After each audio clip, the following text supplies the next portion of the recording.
Today, I'd like us to look at the topic dealing with finances in marriage.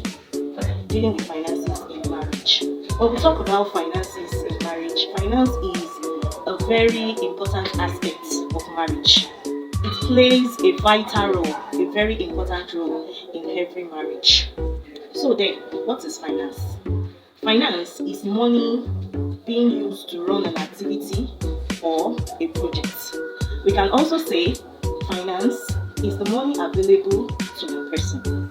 Having said that, how then can couples handle finance in marriage?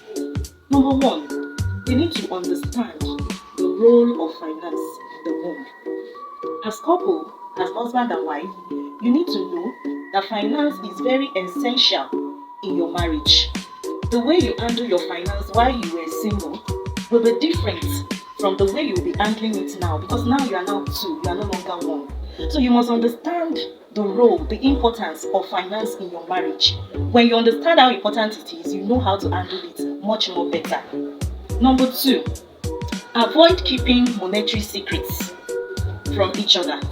As couples, your wife needs to know how much you are earning.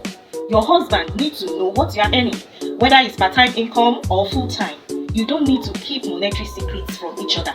You all need to understand what is coming in. And when you make known what you're actually earning, it becomes much more easy to plan yourselves around what you are earning. You know the financial capability of your partner, so you will not overstretch. You know how to handle your expenses and all your expenditures. Very, very important. Then also another point is always make room for contingencies. We are humans, and as humans, we don't know what can happen in the next minute or in the next hour. So we need to always make room for contingencies. It means you have to save. You don't spend all that you earn. When money comes in, a certain amount needs to be set aside. That is making plan for emergency or what we call contingencies. So it's very, very important that we should always make plan for that. Then also, communication plays a key role in handling of finance. Make sure you find time to sit down and talk. Communicate properly. There must be response and feedback. Your partner must actually understand what you are saying.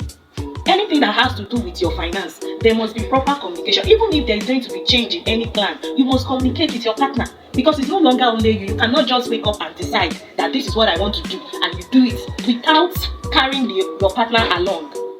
Also, another point is we should learn to budget. Make budget even if the budget is flexible. When you have a budget, it avoids unnecessary spending. It avoids unnecessary spending. It makes you to be more prudent. When you are, as a woman, you are going to the market, you do not make a budget. You might tend to buy things that you don't even need. You might tend to overspend. But when you have a budget, you have to walk around that budget. You don't have to exceed, even though you want to exceed it to be maybe a little. So budgeting is also very key, very important in handling finance in marriage. Then also another point is make sure you find time to discuss your financial plans, financial projects, and the project you have in mind to carry out. You must discuss it. Oh, we want to acquire a house. Oh, we want to buy a car. Oh, we want to send our children abroad for their masters. We want to do this or that. Any of your financial plans must be discussed with your spouse before taking it, and you must set priorities. You are together with someone, so you can't just wake up and say, okay, today I want to buy a house. Today I want to buy a car. You must have sat down with your partner. You must have agreed, come to in terms. Okay, this is the kind of house we want to go for. This is the kind of car we want to get. This is what we want to do. So you must have sat down and analyzed. You look at the cost and everything, if you'll be capable of actually doing it without affecting other things. So you must make sure you discuss your financial plans before you kick off or before you go ahead with the project, and set priorities. When you are married, you must have what we call a scale of preference in itemizing your expenditure, in itemizing your needs. You must have a scale of preference. What are those things that are priorities? What are those things that are most important? Because it's not everything that you do. You have to make sure that you go for the important ones first. Very, very important. So you must itemize You must itemize all your needs. They are all key. So My people, I hope you have been able to learn one or two things from this message on how to handle finance in your marriage. I'll see you in my next video. Bye.